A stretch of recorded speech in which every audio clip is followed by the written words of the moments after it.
So, good afternoon, dear friends. This is Dr. Reena Khandelwal, Senior Consultant Obs and Gynae from Paras Bliss, New Delhi. So, we are here today to discuss about common gynecological disorders among women. The gynecological disorder is a condition which affects the female reproductive system. The female reproductive include the breast and the organs in the pelvic area, including the uterus, the fallopian tubes, the ovaries, vagina, and the vulva. Now, virtually every woman during her reproductive age group or during her life at some point suffers with a gynecological condition. Most of them are minor and easily treatable, but some of them can have a devastating consequences on a female's life. For example, impacting their ability to have a children, so causing infertility, and even some illnesses can become life-threatening. So the common symptoms or the common issues which we can discuss is dysmenorrhea, ovarian cyst, endometriosis, and urinary tract infections. So the common symptoms which a female can be suffering during her reproductive age group can be vaginal bleeding and discharge. So they are a normal part of the menstrual cycle prior to menopause. However, if you notice anything different or unusual, consult your doctor before attempting to treat the problem yourself. Symptoms may result from mild infections that are easy to treat, but if they are not treated properly, they can lead to serious conditions including infertility or kidney damage. So vaginal symptoms may also be a sign of more serious problems like sexually transmitted diseases to cancers of the reproductive tract. So what are the signs every female should check? Like what are the things which is not commonly, not to be taken as common? So first thing is bleeding between periods.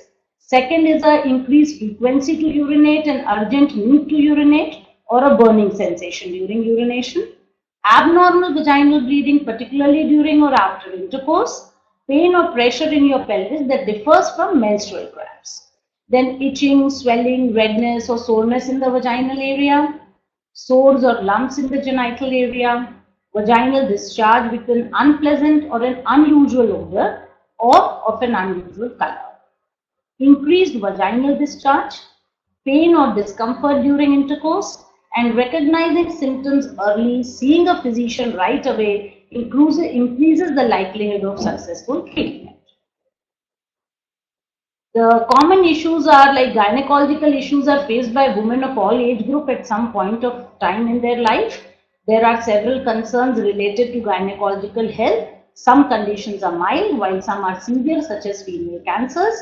Some of the most common issues faced by women would be discussed in further slides.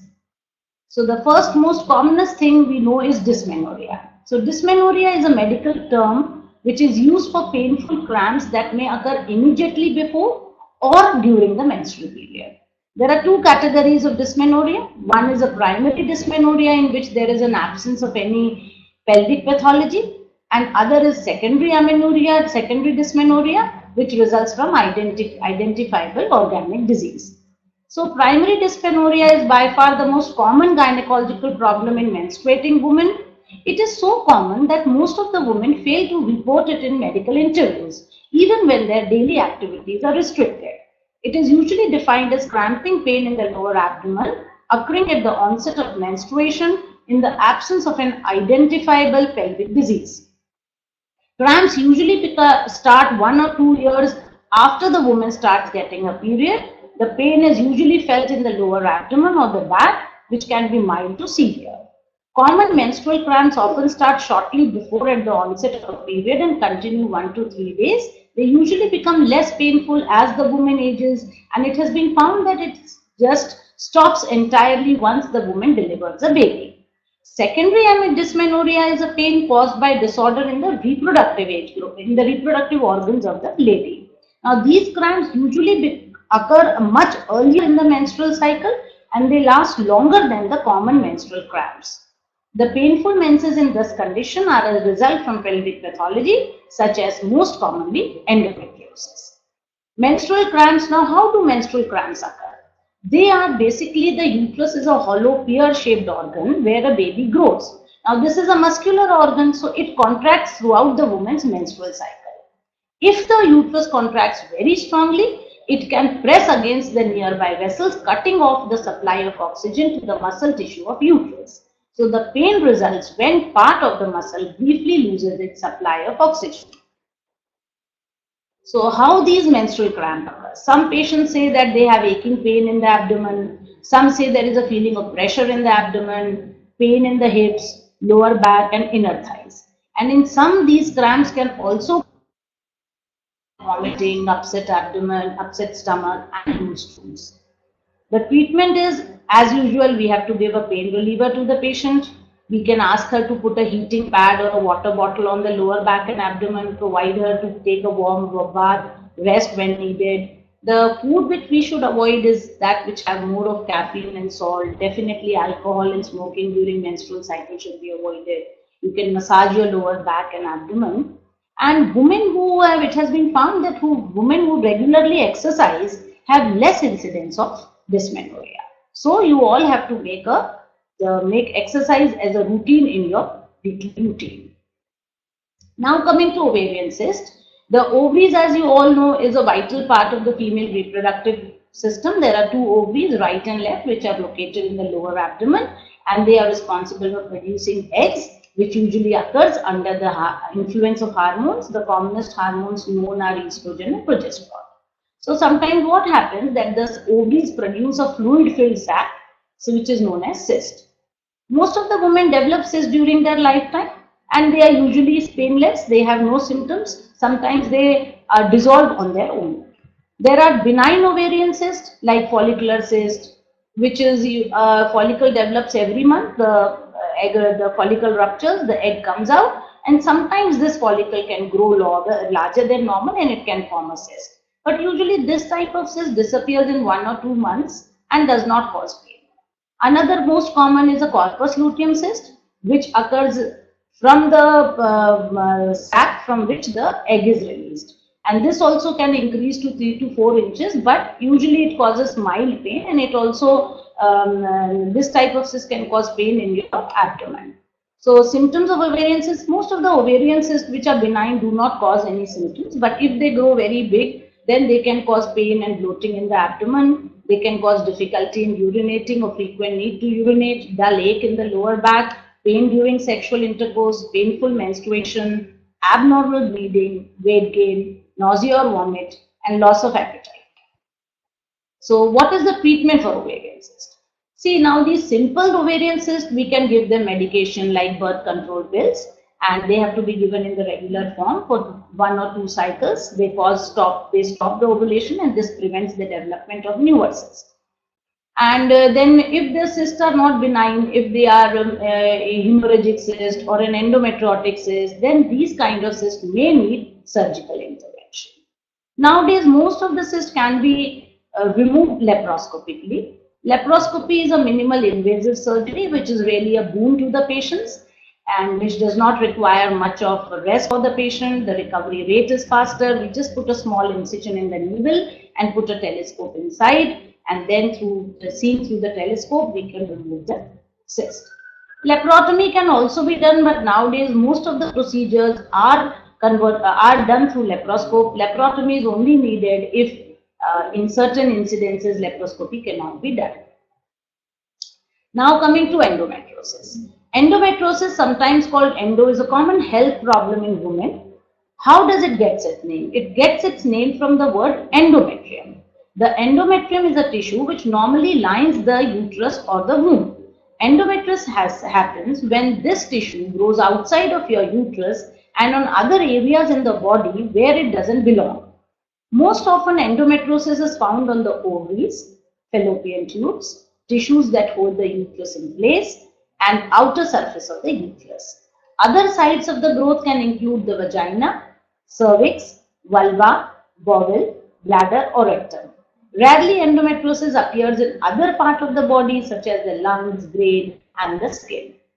The causes of endometriosis, there are various theories in the causes of endometriosis, although none of these theories have been really, we should say, have been proved. But yes, one of the common theories of retrograde menstruation, in which they say that the menstrual blood goes back through the fallopian tubes into the pelvic cavity instead of leaving out of the body, and that can lead to endometriosis. These displaced endometrial cells then stick to your pelvic walls and the surfaces of your pelvic organs such as bladder, ovaries, and rectum. They continue to grow, thicken, and bleed over the course of your menstrual cycle. It is also possible for the menstrual blood to leak into the pelvic cavity through surgical scars like the scar after a cesarean delivery. Another possibility is of coelomic metaplasia. So what does this word coelomic metaplasia mean? It means that areas lining the pelvic organs, they have able to grow into other forms of tissues such as endometrial cells. The third theory is of immune response. So there is evidence that shows alterations in the immune response in women with endometriosis, which may affect the body's natural ability to recognize and destroy any misdirected growth of the endometrial tissue.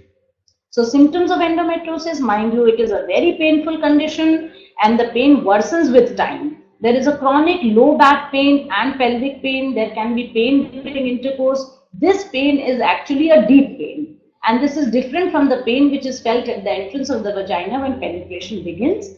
Then there can be painful bowel movements or pain when urinating during menstrual periods. In rare cases, you may find blood in your stool or urine. Bleeding or spotting between menstrual periods, this can be caused by something other than endometriosis also. Infertility or not being able to get pregnant, stomach digestive problems like diarrhea, constipation, bloating, and nausea, especially during the menstrual period. Endometriosis is found to be one of the very common cause of infertility. So what are the treatments? What are the treatments we can give for endometriosis? Now, one is, as usual, pain relievers, although they are not very effective. Then we have hormonal therapies. Hormonal therapies is we can give them oral contraceptive pills. We can give them a medicine by the name of danazol. But these pills are definitely not free from the side effects, and they cannot be given for a long time. Then there are gonadotropin releasing hormones, GnRH agonist and antagonist, which can be used for the treatment of endometriosis. They are long acting, they give quite good relief, but again, it's a temporary effect. They have a temporary effect. Then we can have conservative surgeries like laparoscopy, through which we can take out the endometriotic cyst. We can burn the endometriotic patches or cauterize the endometriotic patches. And the ultimate is a radical treatment by which is known as hysterectomy, that is removal of the uterus. So the catch is, when our girls are young, they have infertility and they have endometriosis, then it becomes very difficult to decide what should be the choice of treatment. And we have to, where these assisted reproductive techniques, lot of percentage of patients of endometriosis require assisted reproductive techniques like IVF and IUI to get pregnant. Now, urinary tract infection is very common in female, around 10 times more common as compared to males, and usually it is caused by bacteria, E. coli and staphylococcus. 50% of women sometimes in their life may have an incidence of UTI, and again this has got a higher percentage of patients have recurrent UTI. And why this recurrent UTI occurs is maybe because they have not taken a proper treatment, or maybe the treatment has not been that effective. And again, it can recur if another strain of bacteria is causing an infection, then they can have recurrent UTI. The causes of UTI, as I have described you, it is caused by microbials like Escherichia, E. coli and staphylococcus. So the causes can be multiple sexual partners, there can be more frequent or intense intercourse, pregnancy, diabetes, use of irritating products such as harsh cleaners, use of birth control pills, use of irritating contraceptives such as diaphragms and spermicides, heavy use of antibiotics, a blockage in the urinary tract, and a history of UTI, especially if the infections are less than 6 months apart. Incontinence can also be one of the major reasons of UTI. So the symptoms of UTI are painful urination, burning during urination, the need to urinate more often, a feeling of urgency during urination, blood or pus in the urine, cramps or pain in the lower abdomen, chills or fever, although fever can be a very common symptoms in children. then strong smelling urine, pain during sexual intercourse, nausea, vomiting, and malaise. The treatment of urinary tract infection, yes, we have to give them antimicrobials, and UTI are normally caused by bacteria, so they are commonly treated with antibiotics or antimicrobials. The type of infection, the length of treatment will depend on the patient's symptoms and history. Drinking plenty of water is advisable both for people with urinary tract infection, and as well as this is more important to prevent a recurrence. Because if the urine remains stagnant in the bladder for a long time, that is also one of the reasons of UTI. Uncomplicated UTI in which there is no other pelvic or kidney problems, that usually clears in 2 to 3 days of treatment. But if there is a complicated UTI, such as it can occur in by another condition such as pregnancy, or who has got a transplant, or who is pregnant, who has a urinary tract which is compromised either structurally or functionally, such as obstructive kidney stone. So complicated UTI tend to require longer periods of antibiotics, usually between 7 to 14 days. So the take-home message is, when it comes to gynecological issues, many women adopt a grin and bear it mentality. So please do not ignore any minor to major sign that you face. Recognizing symptoms early and seeing a gynecologist right away increases the likelihood of successful treatment. So dear friends, stay healthy and take care. Thank you.